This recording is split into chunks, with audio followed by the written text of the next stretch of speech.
Monday Night Marsh, we are going to turn to something completely different. Our second performer is Gerry Courtney in Thanksgiving During the Dark Ages. And this is a little more serious, I should just sort of let you know, just to be prepared. Gerry was abused by his mother for as long as he can remember. On Thanksgiving Day 1971, at the age of 20, he was now ready to confront this behemoth. Please welcome Gerry Courtney.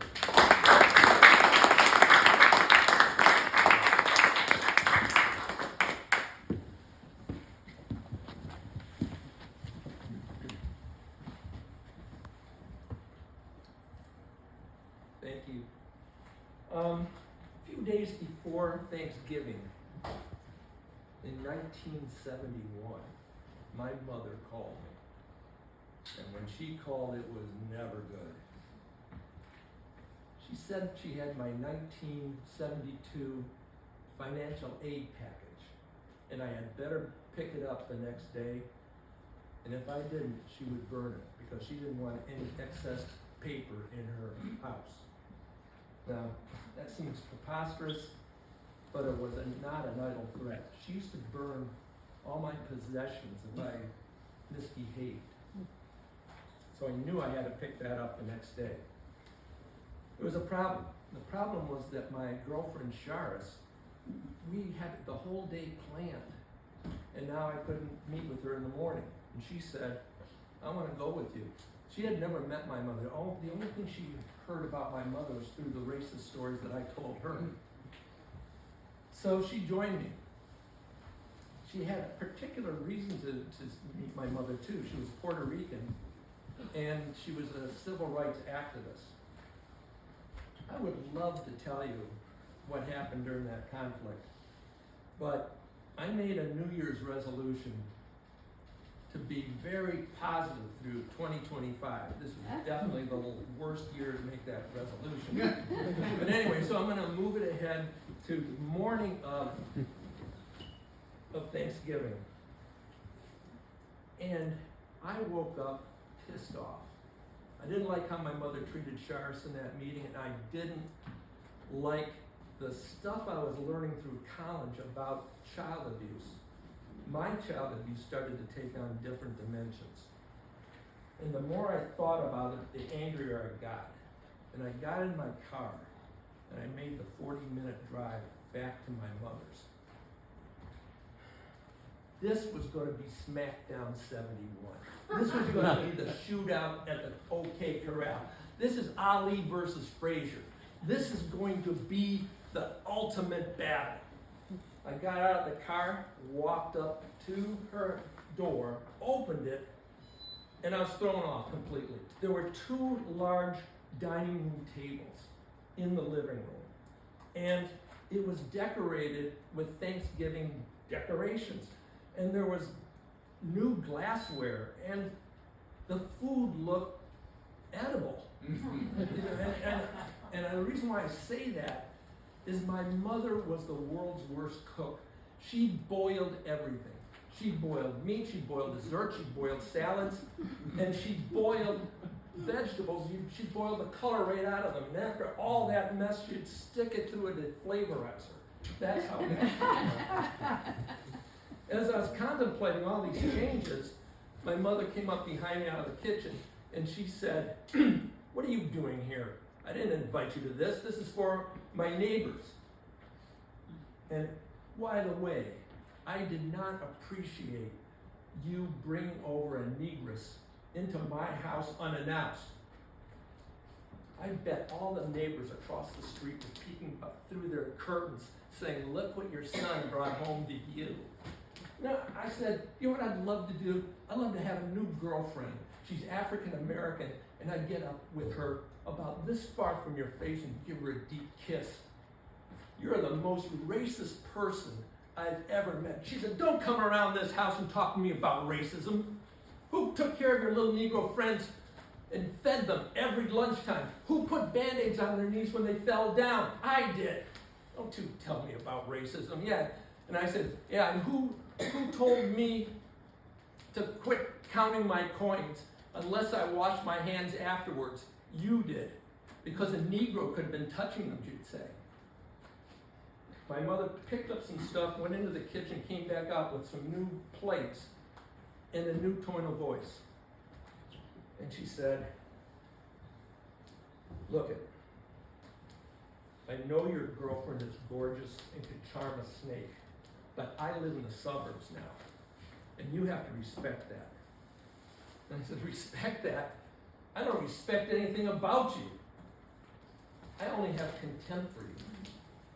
She walked away again and came back and almost took a swing at me. And then she said, that is definitely the thing I want to hear on Thanksgiving morning coming from my son. How could you say that to your mother? I said, you're not my mother. You're a biological mechanism that birthed me. I have nothing but contempt for you. She says, get out. And by the way, I'm going to change the locks to the door this weekend. I said, don't bother, because I'm not coming back. I started to walk away, and then she said, and one more thing. And I thought, don't stop. Keep on walking, but I stopped. And she said, I had to go to a psychiatrist because of you. And do you know what he said? I told him everything about this family. I didn't leave out a detail. And do you know what he said? What? He said he didn't think a family like ours could exist this side of the dark ages. So take that back to your little whore and tell her what you've done to your family. I didn't think. I just did. I lifted one end of that table filled with food and glasses and everything like that, and I flipped it.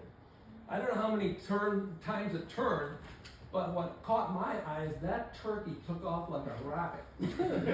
And it was heading towards the ceiling. And I kept on looking at it, and then the velocity slowed, and then according to the rules of physics, it just dropped back to the earth being her army green shag carpeting. And I looked over to my right, and there's the cranberry sauce on her turquoise couch just pulsating. And then up on the wall were these streaks of greasy lines, and that was the gravy. And I looked at her, and then I looked what was in reach of her hand, and that was a brand new Sears electric turkey carving knife with 2 blades yet. And I looked at that, and I was expecting the hand to go over there to try to kill me. But she didn't do that. She just looked. And she had this blank look on her face, really. And she said, I told you you weren't ready for college, and you never will be. You should be over in Vietnam right now, doing something for your country and yourself. I said, yeah, right, I'm going to fight in an immoral war. Fuck that. Don't you dare use that word in this house. It's an obscene word. Obscenity. 2 seconds in your brain is more obscene than all the 4-letter words and all the pornography and all the dirty books you want to ban in your library. It's more obscene because we're burning children over there. We're burning children. It's not even our enemy. And you love it. You love it because your life is so twisted and so irrelevant that you would look for anything to make yourself feel better. I started to walk out, and then I stopped again. And I saw the damage in that living room. And I said, hey, Mom, don't say that I never got you anything for Christmas. I brought the Vietnam War home to you right now. See that turkey? Do you hear the bones break? Those are my bones. See that blob of cranberries? That's my heart beating its last beat. You see that, what was it, gravy coming down that wall? That's my brain matter. Felt pretty good telling her that and taking a look at the rubble I left behind. But then I looked down at my shoes. And on my shoes were mashed potatoes, stuffing, and some of it was inside my shoes. But worst of all, what covered my pants from right down my shins was her horrible lemon orange Jell-O with the slices of carrots inside. Oh, you had them. So I almost wanted to throw up, but then it hit me. I have to be over at Charis's parents' house in 15 minutes. Now, I know this is the next part where I'm supposed to say what happened at Charis's parents' house, but I'm not in the mood to talk about it. So I'm going to fast forward in the story to my Uncle Bill. My Uncle Bill was, by 20 years old, was not my uncle anymore. He was my father. He was my mentor. He was my travel partner. He was my entertainment. And he would always leave at Christmas and Thanksgiving and go to New York, where he has most of his friends. And he'd have a good time. When he came back, we'd always go to Ann Arbor to our favorite cafe. And we'd talk there and so forth and plan out what the year was going to be like and what the holidays might be like, that type of thing. Anyway, Bill never called me until this year, this particular year. And he said, I heard what you did at your mother's house. We need to talk. I thought you were a little further along than this. Now, when you're an abused kid, it really takes something for your, to be rattled by criticism. But for Bill, when he criticized me, it was like an arrow going right into my heart. I could hardly wait really to talk to him. And 2 days after we arrived from New York, we went to his favorite cafe and sat down. And he started the conversation by saying, you know, when it came to parents, you got the short end of the stick. There's no debating that.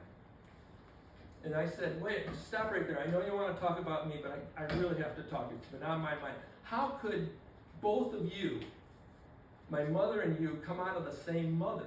I don't get it. I mean, you're involved with ideas, you help people, you're loving to me, and my mother is criminally insane. How did that happen? And he said, this is not what I really want to talk to you about, but I'll give you the Cliff Notes version of our family. And so he started by talking about that he was born right at the end, in 1904, right at the end of the Gilded Age.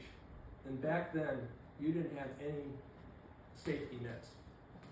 You either got help from the church, or neighbors, or maybe your family. But that was it. And he said that his mother, my grandmother, was really wise in this way. She believed that if all her kids learned math, and I'm not talking about arithmetic, I'm talking right up to calculus. If they learned math, they could get out of the ghetto. And so she taught them that. Well, anyway, Bill was the first to graduate. He graduated from high school, and his first job was to go up to a ski resort in northern Vermont. But it was summertime, so his job was to take bags from the guests and walk them up 100 steps to the ski lodge. And he didn't mind it because he had asthma when he was growing up, and he was very weak, so it built up his body. And the other thing is, it was fresh air. The pollution in Providence, Rhode Island, where they grew up, was pretty rough. And this was clean air. He liked it. At night, there was no radio or television back then. At night, he would just work on his math problems. He'd make up some problems and work on it and try this and try that. Unbeknownst to him one evening, there was a guy looking over his shoulder. And then he started to give him some math problems, and Bill would solve them.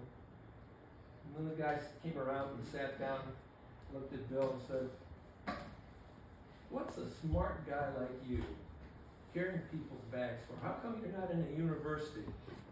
Bill said, because I don't have any money. And then he says, well, I'm Milt Shapiro. I'm a retired architect. And they shook hands. He said, you get in a good engineering school and I'll pay your way. So Bill chose Brown, not because he wanted to go to an Ivy League school, but because it was in Providence and he knew the area and he didn't want to leave.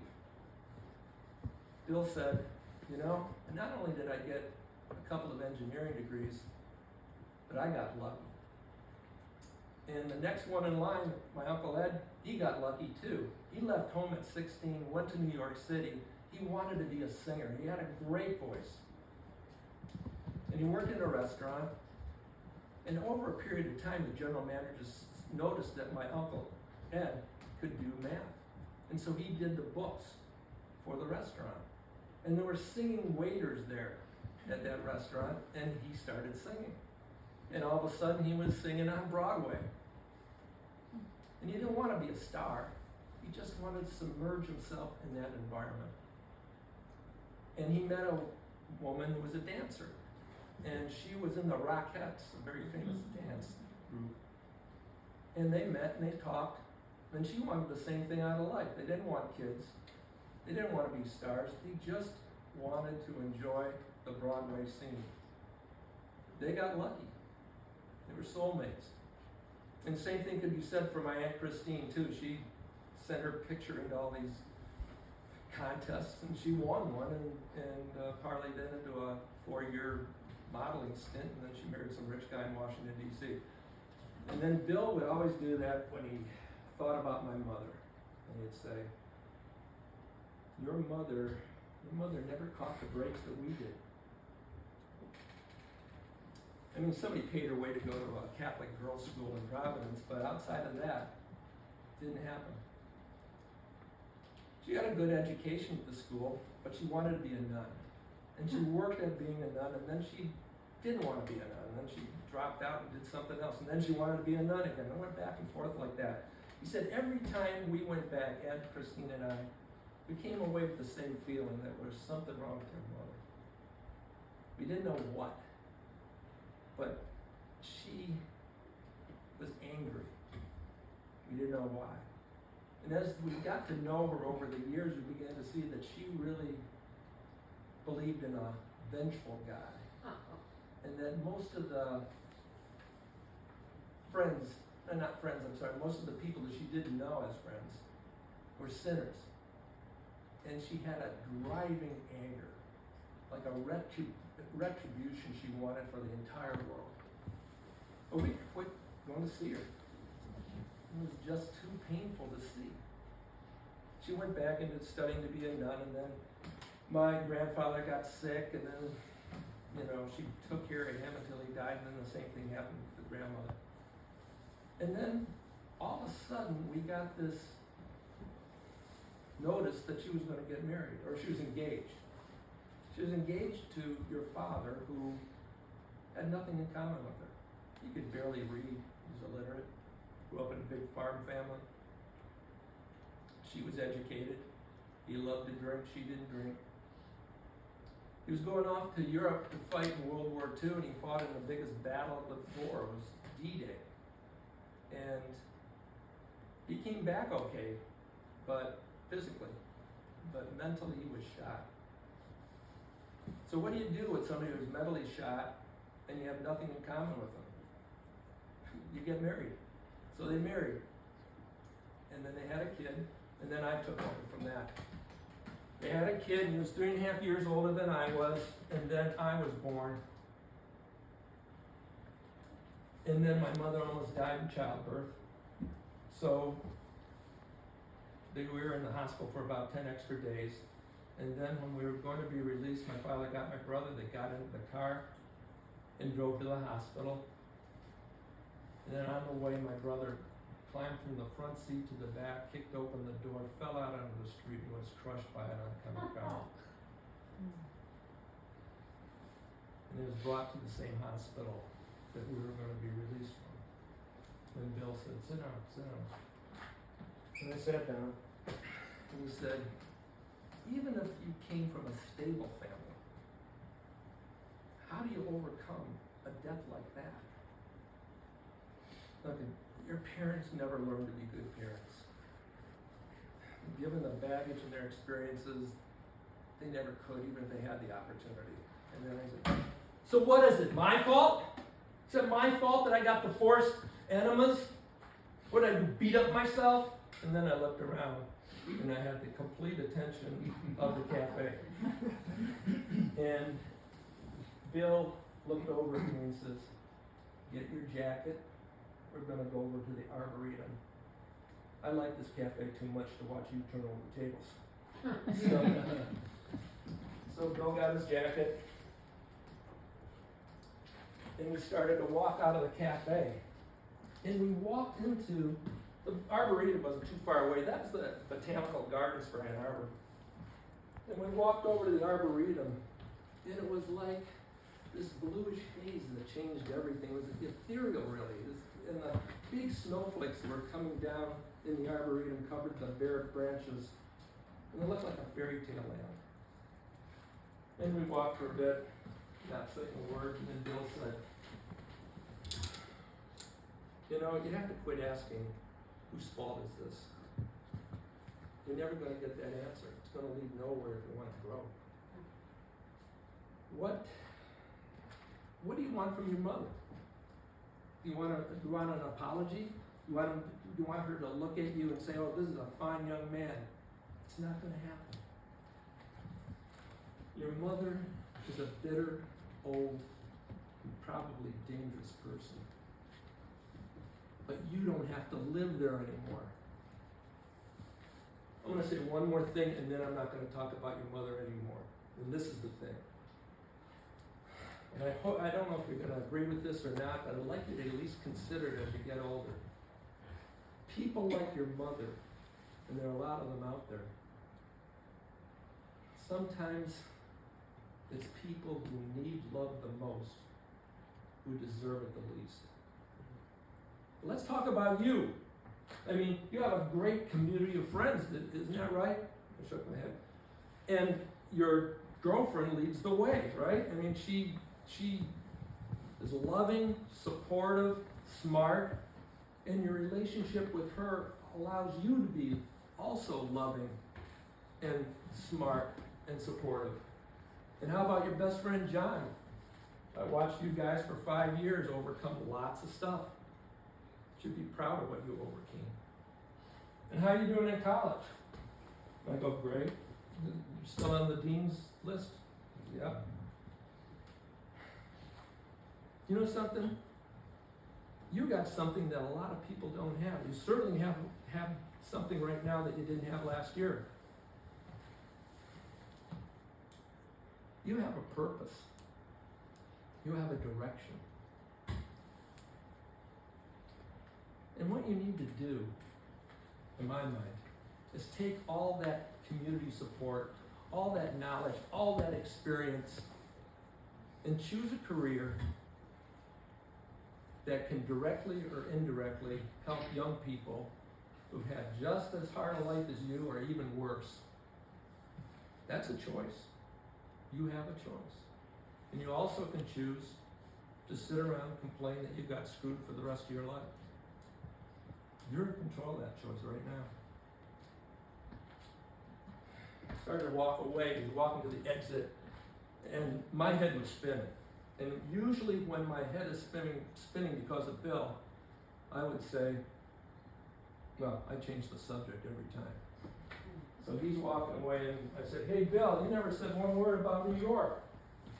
What'd you guys do? Tell me something that was a lot of fun when you were in New York. And he goes,